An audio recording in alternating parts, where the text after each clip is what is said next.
I didn't know. I didn't know. How should I know that I can't back up out of my driveway into an alley? I got into an accident last week and I got a ticket for backing out of my driveway into an alleyway, which I didn't even know this law ever existed. That's a true story, and it happened quite a few years ago in Pennsylvania where I lived, and I found out these were blue-collar laws, or was a blue-collar law. Basically said that people, there's old laws that aren't really followed anymore, but are still there. I got in trouble. But there have always been laws that are kind of hidden, not really out there. That makes sense. Like you wouldn't know you can't back out of your driveway if somebody didn't do it. A lot of times these laws are brought up years after they are created to be used for or against somebody. That collar law, that was used against me by the person who hit me. I was found guilty because I backed out of my driveway. They were found not guilty even though they hit me because of this law. Now, studying criminal justice in the past, I have history with knowing the laws and being able to discern laws. And there's simple things like the words that are used in laws that make it so that it can be taken different ways. It doesn't always have to be straightforward, stop at a red light. There's no way you could go around that. You stop at a red light, you stop at a stop sign. But there are laws that have different words where they can be stretched and molded to kind of what you want to hear and what you want to see. Because of there being laws that the wordage can be taken certain ways, there are laws in Fayetteville that not even being married can protect you from. Even, I don't know where I was going with that, but I'm sure as a child you've gone to the park. You may have very well committed a felony crime multiple times just by going to the park. According to Diaz, General Statute 1479-1, it is a Class H felony to steal pine needles without written approval from the landowner. So if you've gone to the park as a child and you got some pine needles or pine straw in your shoe, stuffed it in your pocket, had it stuck to the back of your shirt, and you went home, you're a felon. You stole pine needles off the ground and you didn't have permission. There was a point in time where people thought that there was value to these pine needles, which is what created the law.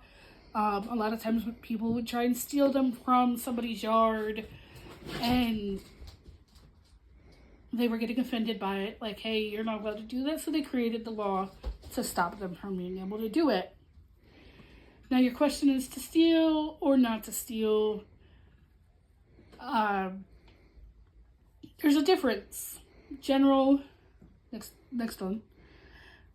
Next slide. Already on there. General Statute 1450. Any person who wrongfully breaks or enters any building or dwelling is guilty of a Class 1 misdemeanor, provided they had no intention to steal. Walker, in his video, says, how are you supposed to prove that there was not intent to steal or terrorize? If someone were breaking into my home, how am I supposed to prove that they weren't doing anything malicious without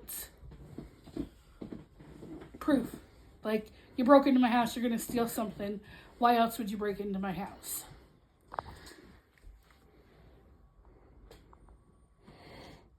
The wordage of that law seems to make it seem like I broke in. I didn't do anything. I shouldn't be charged as a felon. I'm not a felon. I didn't do anything. Even if that was the actual reason why they were going to break into the house. It's the difference between a fine or jail time, honestly. The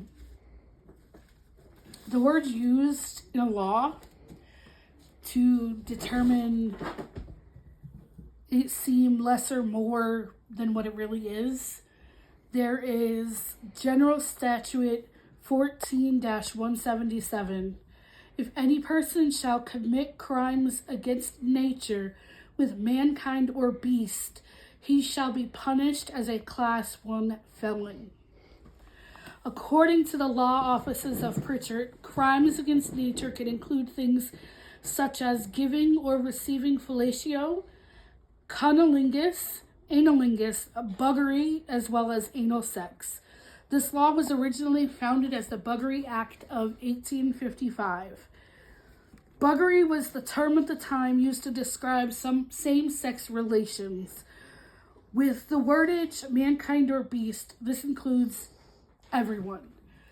According to the words of that law, whether you are married, whether you are dating, whether you just cohabitate in a house together and there's no real words, friends with benefits, you are breaking the law every day that you engage in any of those